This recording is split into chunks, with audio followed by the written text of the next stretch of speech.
moderator dan sebelah saya adalah Dokter Nadia, dokter spesialis anak. Nah, kita akan membahas topik yang lagi trending banget, yang lagi hotnya mengenai tentang demam berdarah atau kita bisa yang lainnya demam dengue. Nah, sekarang karena lagi musim hujan, jadi kan banyak nyamuk nih. Nah, cuma kita akan mengerucut ke topik ke anak dan remaja, jadi kita nggak akan topik ke dewasanya ya, karena kan beliau adalah dokter spesialis anak. Nah, sebelum kita akan memulai, dokter Nadia sudah mempersiapkan untuk bahannya dan sedikit sekilas tentang demam dengue itu sendiri ya. Monggo dokter, dipersilakan. Oke. Ya. Nggak usah, slide-nya nggak usah. Ya. Selamat siang, saya Nadia, saya dokter anak yang bertugas di RSUD Kota Bogor. Sekilas ingin saya sedikit uraikan apa sih infeksi dengue itu. Infeksi dengue adalah infeksi yang disebabkan oleh virus dengue. Gejalanya bermacam-macam.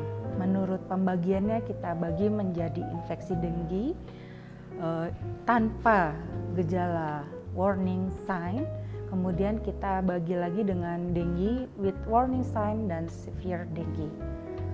Gejalanya karena bervariasi, menyerupai banyak jenis penyakit, baik pada saat fase panasnya, fase kritis, maupun pada saat fase pemulihan. Demikian mungkin dokter Vina. Oke, jadi kan ada 3 fase tuh dok, fase demam, fase kritis, dengan fase pemulihan. Nah, fase demam itu tuh, kan demam itu banyak ya dok ya, ada yang kayak waktu aku jaga tuh kayak dok, anak demam baru 1 hari, pengen cek darah gitu kan. Nah, cuma demam dengue itu lebih baik tuh kita cek darahnya itu pas saat demam hari keberapa gitu loh dok. Baiknya, karena orang tua tuh baru ini aja udah demam tinggi aja udah kepikiran, iya dok soalnya tetangga saya udah kena demam berdarah, jadi saya khawatir gitu loh dok. Baik, jadi karena ada 3 fase itu kita harus memilah-milah apakah ini masuk infeksi dengue yang bisa rawat jalan atau yang memang harus dirawat. Kalau misalnya masih hari pertama, banyak ya diagnosa bandingnya. Misalnya saja pada hari pertama itu bisa aja ada infeksi tenggorokan atau faringitis, kemudian infeksi virus yang lainnya juga. Jadi tidak spesifik, hanya harus dilihat harus dirawat atau tidak. Nah, apa sih kriteria rawat pada infeksi dengue? Pertama, misalnya pada saat fase panas itu biasanya anak-anak ada kecenderungan terjadi dehidrasi, malas minum, kemudian malas makan sehingga terjadi dehidrasi. Kapan kita lihat dehidrasi? Kita pantau tuh, terutama buang air kecilnya, sehingga sebaiknya kita lepas popoknya atau pampersnya, dilihat kencingnya berapa kali. Targetnya setiap 4-6 jam diusahakan bisa kencing. Kemudian dilihat ada gejala yang lain nggak, seperti muntah-muntah yang terus-menerus. Kalau misalnya muntah-muntah artinya ujung-ujungnya ke arah dehidrasi, akhirnya asupan juga tidak adekuat, itu juga bisa merupakan indikasi ke arah rawat. Walaupun misalnya trombositnya belum turun atau belum memasuki masa kritis ya. Dan tidak juga harus memasuki masa kritis untuk segera dibawa ya. Jadi ada beberapa. Kemudian untuk hari pertama tentu saja kita akan sulit melihat ada perubahan darah ya. Jadi nanti akan saya keluarkan slide-nya. Boleh dikeluarkan dulu slide-nya, maaf. Ya. Kemudian ya yang ada merahnya di bawah. Nah, itu. Nah, ini boleh di-share, ini nggak apa-apa.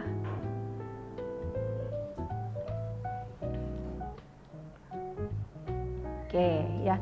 Jadi kita lihat tadi fase demam, fase kritis dan fase pemulihan. Pada fase demam biasanya keluhannya mendadak panasnya tinggi sekali ya. 40 bahkan bisa lebih ke atas, dalam hal ini derajat Celcius. Kemudian terjadi pada hari pertama, bisa sampai hari ketiga, bahkan bisa sampai 7 hari ya untuk terjadi panasnya. Pada saat fase demam tadi cenderung terjadi dehidrasi. Kemudian kita bisa lihat untuk darah rutin seperti hemoglobin, leukosit, seperti itu belum terlalu banyak perubahan. nanti pada saat panas turun melalui masuk fase kritis maksudnya baru akan mulai terlihat. Cuman bisa yang kita lihat di sini adalah si viremianya ini ya, biasanya bisa terdeteksi dengan pemeriksaan NS1. Nah, hari pertama sampai hari ketiga.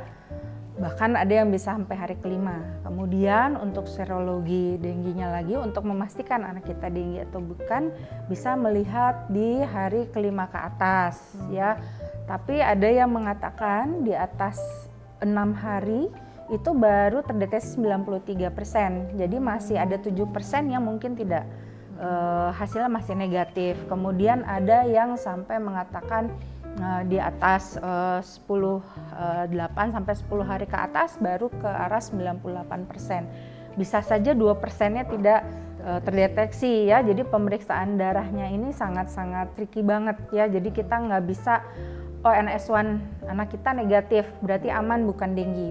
Nggak gitu juga gitu. Terus IgM IgG-nya juga anak kita IgG-nya negatif berarti bukan denggi, nggak juga gitu. Jadi gimana dong dok? Ya itu lagi ujung-ujungnya kita harus lihat secara klinis, pemeriksaan darah hanya penunjang. Jadi kalau teman-teman sekalian memeriksakan hari pertama datang untuk melihat trombosit turun, tentu nggak akan terlihat. Mungkin kita bisa lihat virusnya, tapi sekali lagi bukan berarti apabila hasilnya negatif bukan DBD. Terus kalau misalnya NS1-nya positif bagaimana di hari pertama? Apakah anak kita langsung rawat? Dilihat dulu tadi ada dehidrasi nggak, asupannya bagaimana, BAK-nya bagaimana, makan minum anaknya masih loncat-loncat gitu, terus happy-happy aja gitu, nggak ada tanda-tanda bahaya, ya nggak perlu dirawat. Tapi memang harus dengan observasi ketat.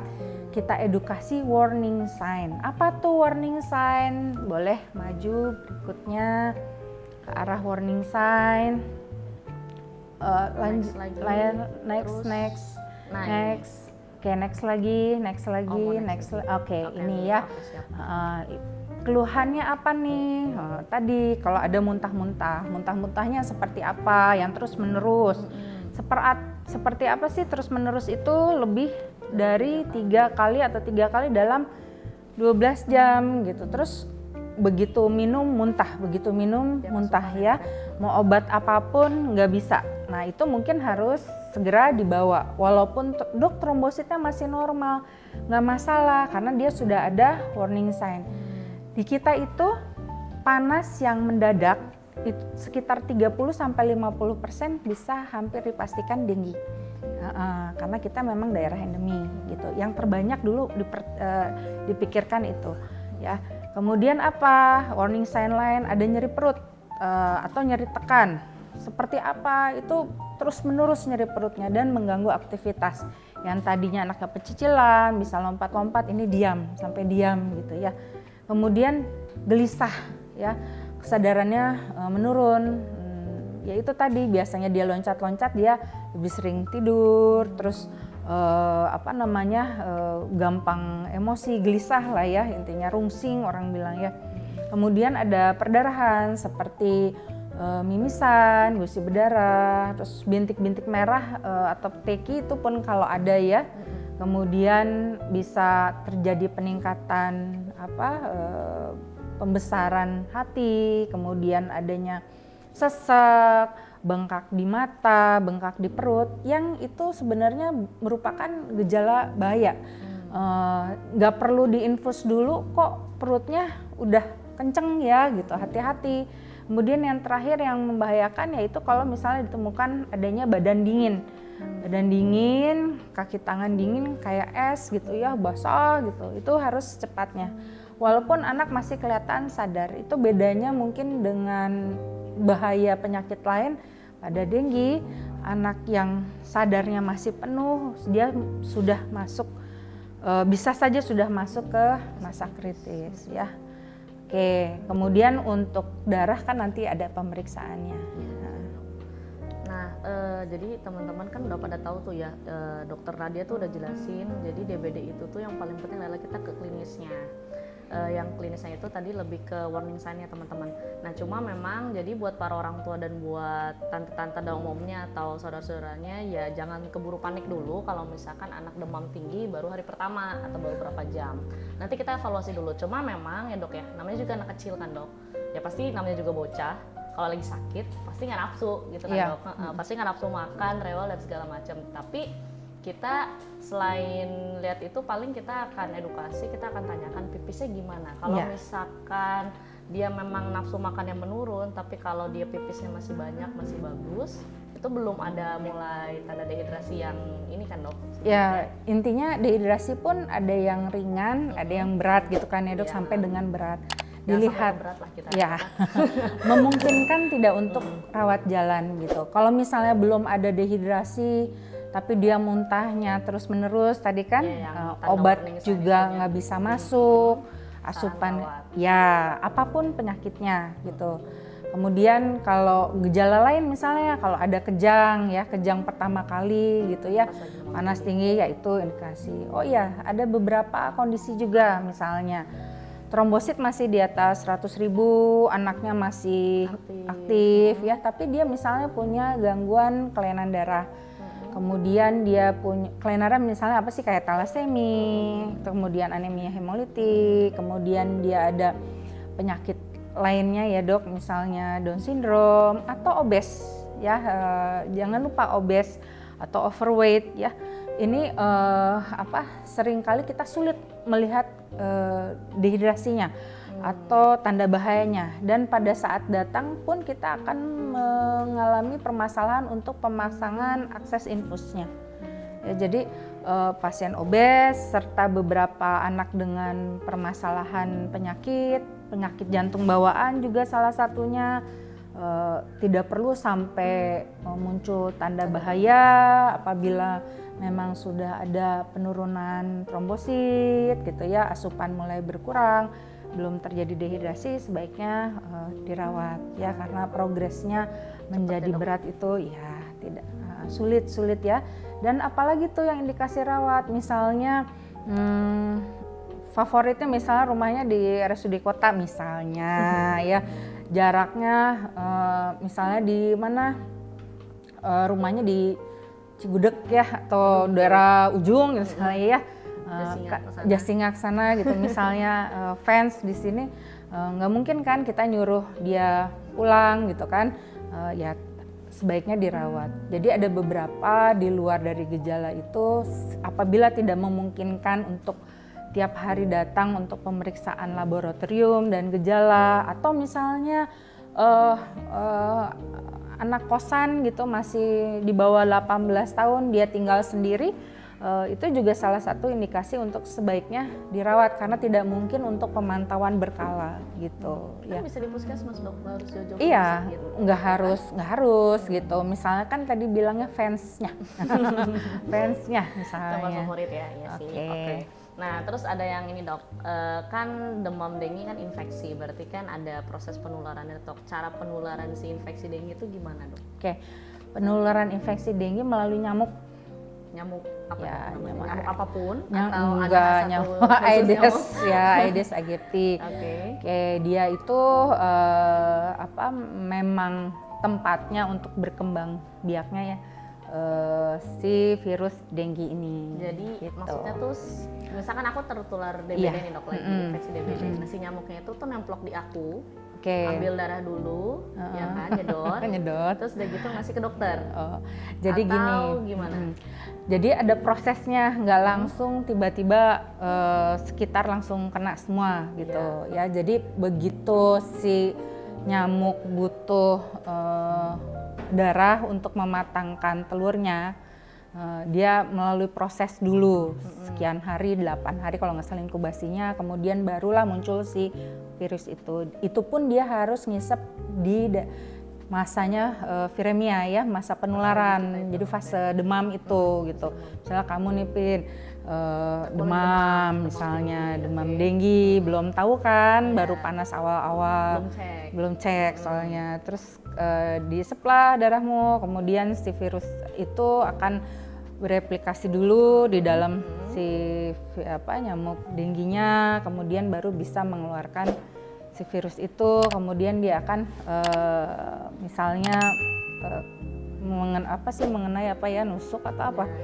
Saya baru bisa kena gitu. Dan asal diketahui bahwa yang mempunyai gejala itu pada yang terinfeksi denggi itu adalah 1 dari 4. Jadi misalnya ada 4 anak nih yang kena infeksi, yang menimbulkan gejala mungkin hanya 1. Tapi yang 3 lagi enggak. Jadi asimptomatis. Atau panas sehari doang terus hilang. Udah hilang, ada gejalanya gitu. Mungkin aja dia udah kena gitu tapi tidak bergejala. Yang bikin dia nggak bergejala karena daya tahan dia bagus atau? Bisa itu atau ada yang lain, misalnya dulu udah pernah kena nih gitu oleh serotype yang lain gitu. Kemudian ini kena sama yang virus serotype baru lagi. Nah itu bisa itu yang bikin sakit dan heboh gejalanya. Jadi gitu. berarti soalnya ada beberapa pertanyaan dok yang seringnya kayak kalau udah kena DBD emang bisa kena DBD lagi kayak gitu kan? Berarti bisa aja kan? Bisa, soalnya ada 4 tipe gitu. Jadi kena 1 mungkin dia kuat sama 1 tipe itu, tapi dia masih ada kesempatan untuk 3 tipe yang lain. Jadi dan DBD itu bisa 4 kali dong dok sebenarnya. Bisa ya, dan dengar-dengar ini ada serotype yang kelima nih yang ini lagi. Yang terbaru dong. Lah, vaksinnya aja baru 4 dan baru launching gitu baru ya. Launching banget kan. Ya ampun, ya gitu deh. Tuh teman-teman, jadi dengue itu sebenarnya bisa ada kemungkinan ular karena kayak berulang. Itu sering banget pertanyaan kayak dok kemarin baru dirawat kena DBD misalkan tahun lalu, masa sekarang kena DBD lagi gitu. Ini beneran DBD atau saya kelainan darah atau gimana lah, soalnya trombositnya turun terus. Ternyata emang bisa kan ya dok ya? Bisa. Nah cuma ada lagi pertanyaan yang kedua itu yang seringnya adalah ibu hamil dok. Ibu hamil misalnya lagi ibu hamil memang kebetulan dia dengue. Terus pertanyaan ini nanti baby saya kena juga nggak ya gitu. Terus atau enggak yang menyusui kan karena di ASI kan dok. Saya lagi demam, misalkan dipompa ini ASI saya nanti bisa nularin nggak kayak buat ke baby saya. Nah itu juga sering tuh dok pertanyaan kayak gitu.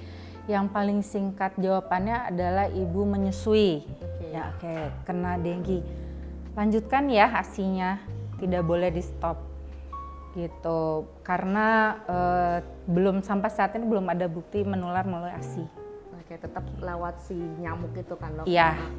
Jadi nggak apa-apa ya. Tetapi pada ibu yang hamil tergantung dia kenanya pada saat menjelang persalinan atau bagaimana gitu. Kalau menjelang persalinan masih ada kemungkinan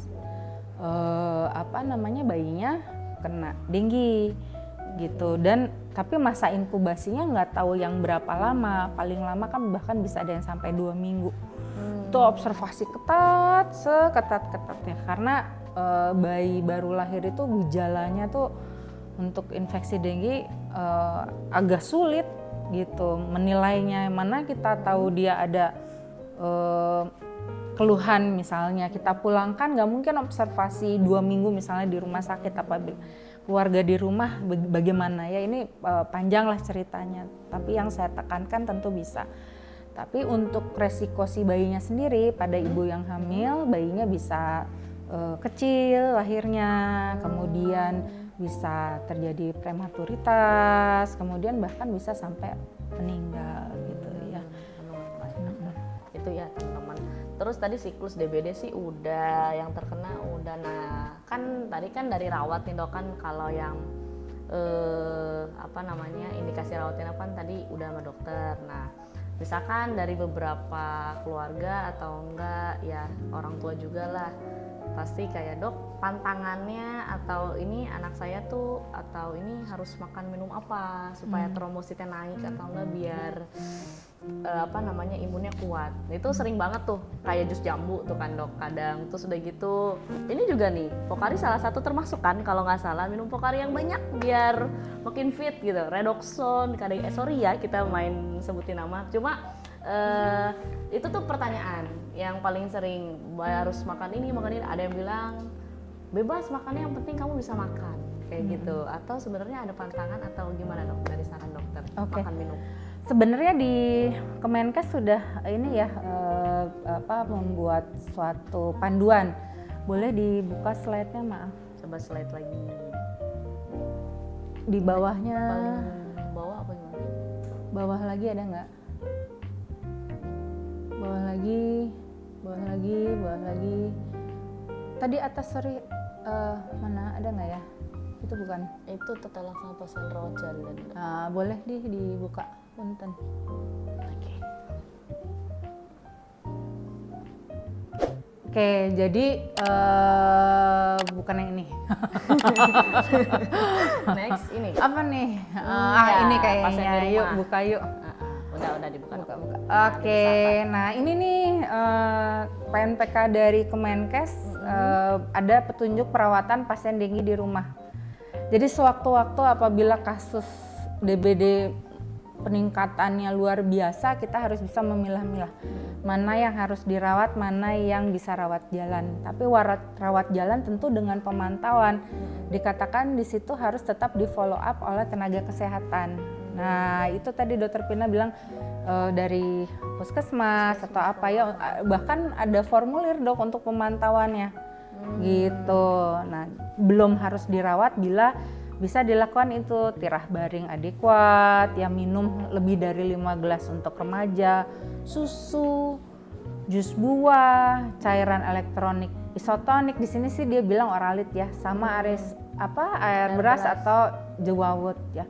Terus dikatakan air biasa atau air tawar tuh nggak bisa, sebaiknya jangan. Terus pemberian obat simptomatik ya, dalam ini karena demam ya diberikan paracetamol. Obat penurun panas lain tidak dianjurkan ya Dok, gitu ya. Itu yang tadi aspirin, Ponstan ya, kalau untuk merek dagang ibuprofen, yang lainnya sebaiknya nggak boleh. Terus antibiotik atas dasar indikasi aja. Nah kalau dengue kan panasnya mantang ya, sedangkan kita bisa berikan paracetamol tuh antara 4 sampai 6 jam saja. Di sela-sela itu teman-teman harus kompres di perut, ketiak sama selangkangan. Kompresnya dengan apa? Air hangat atau diseka. Ya, terus baju jangan tebel-tebel. Kemudian pada saat perawatan di rumah kita harus pantau ya, tadi ada tanda-tanda bahaya nggak ya, seperti itu gitu. Jadi mengenai minumnya harus apa, nggak boleh polosan aja, ternyata harus ada rasanya. Kita seringnya banyak minum ya, minimal 2 liter air, Ya, air putih kayak gitu ya. Sering, Mungkin harus ditekankan harus ada rasa dan warna rupanya ya. Dalam hal ini maksudnya jus buah yang hubungannya dengan jambu biji mungkin ya. Jus jambu biji boleh-boleh aja. Mau bukan jambu biji atau jus buah yang lain artinya boleh gitu. Mungkin yang beda tuh rebusan ini kali Dok, rebusan daun jambu. Oh iya. Itu yang beda ya. Ingat bisa nggak Dok? Beberapa penelitian gitu ya bilangnya bisa, tapi banyak juga yang membantah. Bukan membantah, hasilnya sama saja dengan tidak diberikan gitu. Jadi masih kontroversi ya. Kalaupun itu menjadikan obat, saya pikir Kemenkes langsung menyarankan gitu ya, berikan rebusan daun jambu. Untuk saat ini belum disebut. Mudah-mudahan ke depan ada penelitian yang menguatkan bahwa dari bahan alami kita bisa mengendalikan si virus dengue ini Dok, gitu. Mudah-mudahan ya Dok. Gitu. Oke, jadi sebenarnya jadi sobat-sobat ya teman-teman, itu pertanyaan dan sudah dijawab. Jadi sebenarnya ya bebas aja, jadi boleh apapun, tapi jangan air putih aja, karena ya mungkin selain buat meningkatkan daya tubuh dan ditambah bantuin rasa juga kali ya Dok ya, dan ternyata membantu untuk menginikan trombosit naik juga. Sama ini Dok, kan selain pencegahan tadi kan kita sempat bahas vaksin tuh Dok ya, kan pencegahan ya kita udah tahu pasti 3M, yang terbaru malah 5M. Nah yang vaksin itu tuh sebenarnya gimana Dok? Maksudnya apakah kita memang sekarang kan kita endemis nih Dok, wajib atau gimana nih Dok? Oke, Bio Farma memang baru mengeluarkan dan sudah disetujui oleh BPOM mengenai vaksin dengue ini, dan mengandung 4 serotype itu, DIN 1, 2, 3, 4, dan tidak perlu pemeriksaan serologis dengue. Jadi nggak perlu confirm apakah dia pernah kena atau belum dan sebagainya gitu, langsung cus aja ya. Disarankan memang di atas usia, kalau tidak salah di atas usia 6 tahun sampai dengan 45 tahun. Jadi masih terbatas dan pemberiannya 2 kali dengan jarak interval 3 bulan kalau nggak salah. Itu bisa mengurangi resiko perawatan 80%, dan mengurangi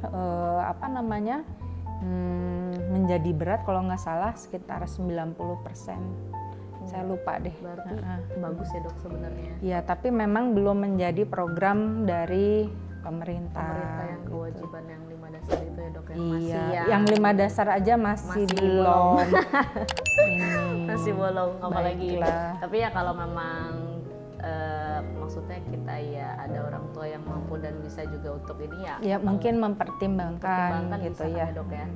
Sama ini dok, kan tadi dokter bilang kan dia perawatan, mengurangi perawatan sama mengurangi komplikasi yang beratnya. Berarti teman-teman sekali lagi, vaksin dengue itu bukan berarti nggak kena ya, bisa kena, tapi kita bisa mengurangi lama rawatnya kayak gitu. Jadi jangan berharap kan anak saya udah divaksin dok, kok masih tetap aja kena gitu kan. Jadi itu banyak banget pertanyaan seperti itu. Nah sekarang soal prognosisnya nih dok, prognosis tadi komplikasi deh dok, yang kadang kenapa sih kita tuh benar-benar harus waspada banget dan kita harus tahu ini loh DBD, penting loh DBD gitu. Karena kenapa dok? Apakah komplikasinya memang parah banget atau prognosisnya memang kalau kita telat bisa parah banget apa gimana nih dok? Yang memang kita harus aware gitu. Ya, jadi ada hubungannya dengan yang warning sign. Boleh slide-nya yang ada merahnya. Yang di atas. Bukan di atas lagi. Atas lagi. Nah itu. Ya, okay. Bisa dibesarkan mungkin. Yang severe ya. Ya, severe ya. Tadi warning sign tadi kan dia ada nyeri perut, muntah, kemudian ada penumpukan cairan baik berupa mata sembab atau sesak berupa cairan di paru-paru atau di penumpukan cairan di perut. Terus ada perdarahan baik berupa bintik-bintik merah sampai dengan mimisan, gusi berdarah, pembesaran hati. Kemudian dia akan jadi apa sih yang dikhawatirkan? Dia akan menjadi shock. Shock itu kegagalan mekanisme tubuh untuk mempertahankan oksigenisasi dan vaskularisasi dalam darah ya. Jadi bisa kemana-mana, bisa ke ginjal berupa gagal ginjal, kemudian bisa ke liver, jadi koma hepatikum ya, bisa ke saraf pusat ya, bisa akhirnya terjadi kejang atau penurunan kesadaran, bahkan bisa terjadi perdarahan intrakranial akibat trombosit yang rendah ya. Dan agak dikhawatirkan seringkali telat dibawa karena dianggap begitu panas turun anak saya nggak apa-apa gitu, padahal dalam beberapa saat dia akan mulai muncul gejala gitu. Nah seringkali datang telat, terutama pasien yang obes atau overweight, susah pasang akses infusnya, sehingga untuk penanganan juga akhirnya tidak maksimal ya gitu, karena itu tadi telat dan pemasangan akses infusnya juga berkendala. Tidak semua rumah sakit memiliki fasilitas untuk pemasangan infus yang segera. Kalau pasien hanya sekedar besar beratnya, tidak terjadi shock, gampang aja diinfus gitu. Semua rumah sakit bisa, tapi begitu terjadi perembasan plasma atau orang bilang shock gitu ya, itu mau yang gampang, yang tadinya gampang diinfus menjadi susah.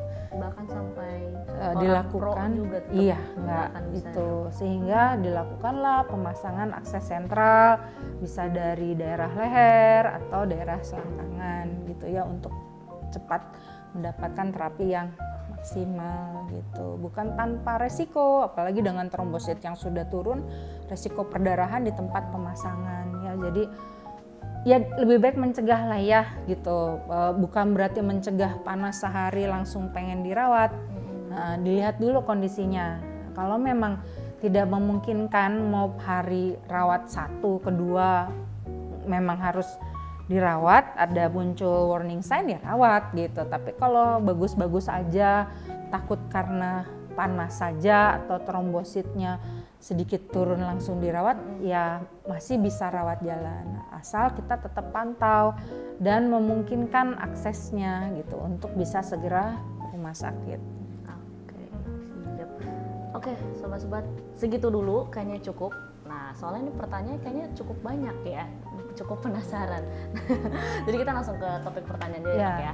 Pertanyaan udah. pertama, izin bertanya dokter, biasanya kalau pasien DBD kan sering minum jus jambu merah, katanya meningkatkan trombosit, itu mitos atau fakta? Tadi kita udah sebutin ya Dok ya.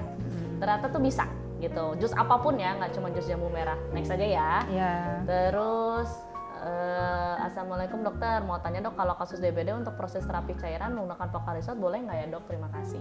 Ya itu tadi intinya air yang mengandung garam-garam tubuh. Untuk komposisi Pocari Sweat mohon maaf saya tidak Nggak tahu. tahu ya.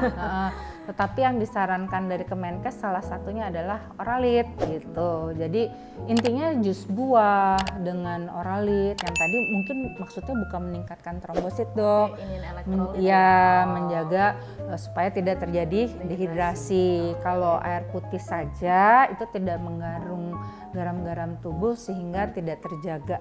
Oke. Gitu. Itu ya teman-teman. Next, selamat siang dok, izin bertanya mengenai DBD, apakah DBD menyerang imun? Terima kasih. Jadi menyerang imun tuh maksudnya bagaimana ya? Kalau DBD sendiri itu kita kena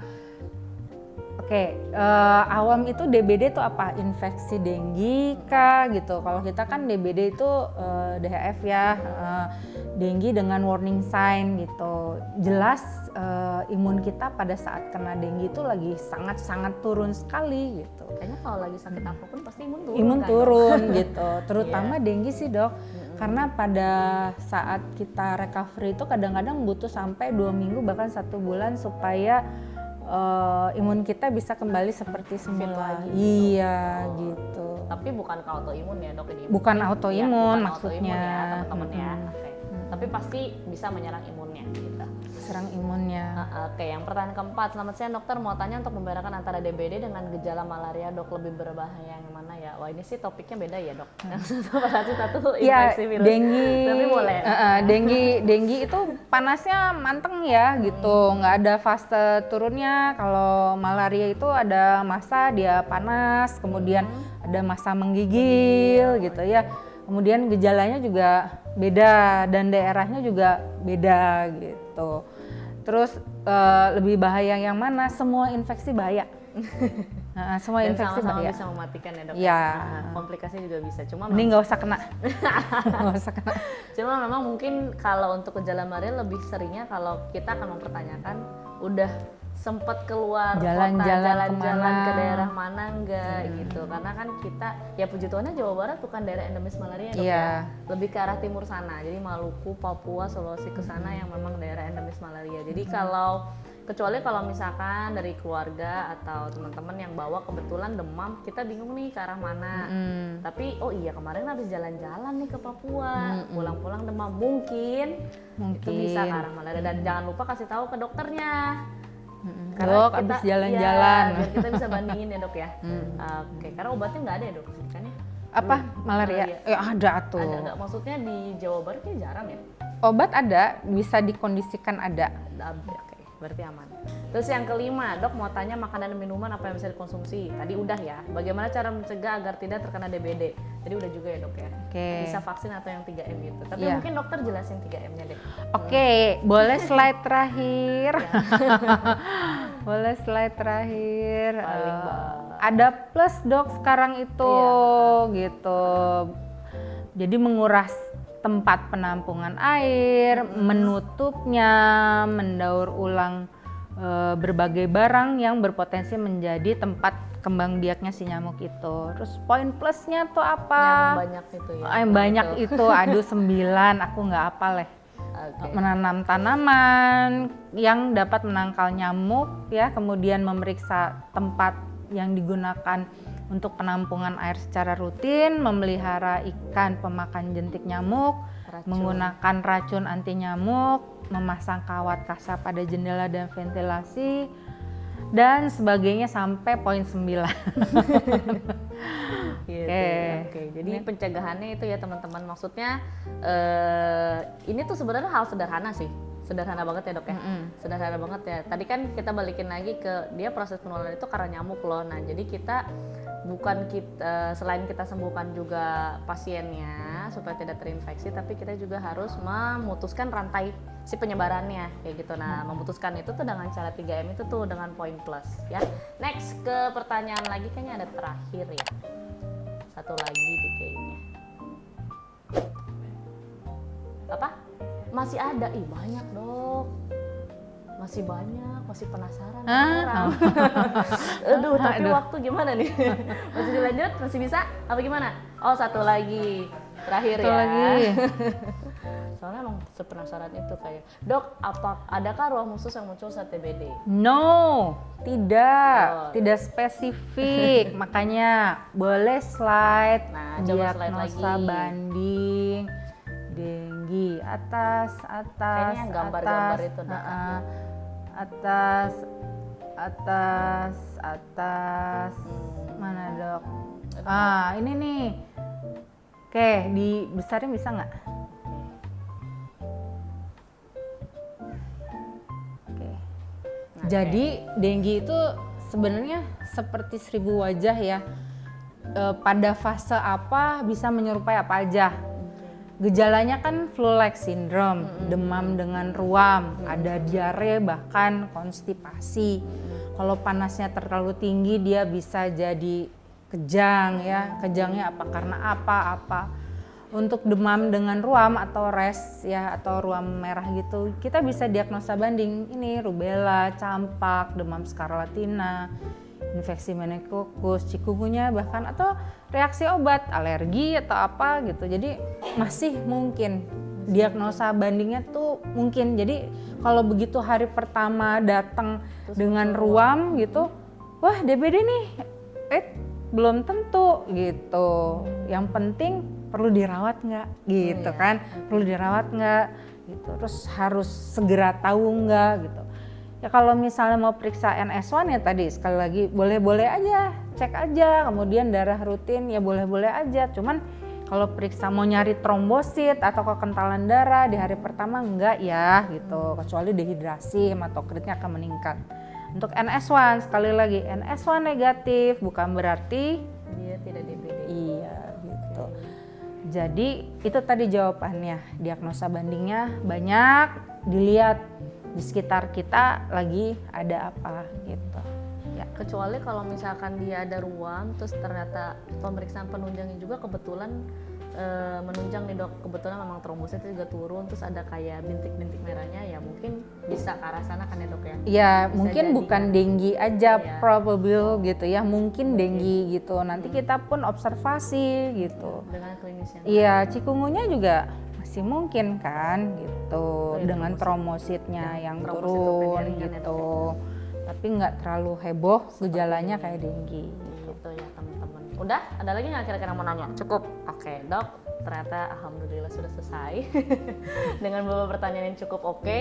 Nah, aku diingetin nih, jadi penutupnya yaitu ya teman-teman, jadi kita harus tahu dulu nih pengenalan dirinya ya. Alhamdulillah tadi sudah dijelaskan juga sama dokter Nade yang beliau juga sudah mempersiapkan slide-nya, jadi lumayan tuh kita kira-kira ini demam dengue itu kayak apa, fasenya seperti apa, gejala klinisnya kayak gimana, tanda warning sign itu kalau tadi tuh kalau kalian sempet SS tuh screenshot itu penting banget tuh tandanya. Jadi buat teman-teman tuh aduh demam tinggi, lihat lagi gitu klinisnya, warning sign-nya tuh apa aja sih, itu sekiranya kita akan bisa memperlihatkan oh ini kayaknya bisa dirawat jalan, bisa rawat inap. Dilihat dulu dari klinisnya itu ya. Jadi dan kesimpulannya sebenarnya DBD itu bisa kok rawat jalan, nggak semuanya rawat inap, dan rawat inap pun bisa kok sembuh gitu ya. Cuma memang kalau kita telat memang prognosisnya akan lebih ini ya dok ya, kurang baik.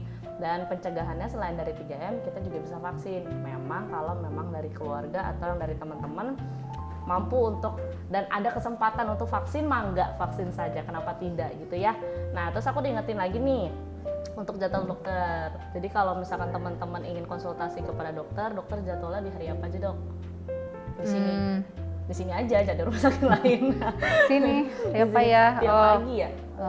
Oh ya, Senin, Selasa, Jumat. Senin, Selasa, Jumat. Oh jadi udah nggak tiap hari ya sekarang ya? Udah dibagi Belum, COVID-nya belum hilang kayaknya.